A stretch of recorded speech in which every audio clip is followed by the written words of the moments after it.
Janshakti news, जनतेसाठी जनतेसोबत। पुण्यातील दौंड तालुक्यात एसटी बसला भीषण अपघात झाला असून या अपघातात 30 प्रवासी जखमी झाल्याची माहिती समोर येत आहे। जखमींना जवळच्या रुग्णालयात दाखल करण्यात आलं असून यातील अनेकांची प्रकृती चिंताजनक असल्याचं समजतं। पुणे सोलापूर महामार्गावर यवत जवळ हा अपघात झाला। या अपघातात एसटी बसचा अक्षरशः चेंदामेंदा झाल्याचं पाहायला मिळत आहे। या अपघाताची माहिती मिळताच स्थानिक नागरिकांनी घटनास्थळी धाव घेऊन मदत आणि बचाव कार्य सुरू केलं।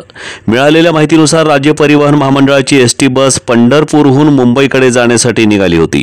दरम्यान पुण्यातील यवत जवळील सहजपूर गावाजवळ बस चालकाचं वाहनावरील नियंत्रण सुटलं आणि बस झाडाला धडकली।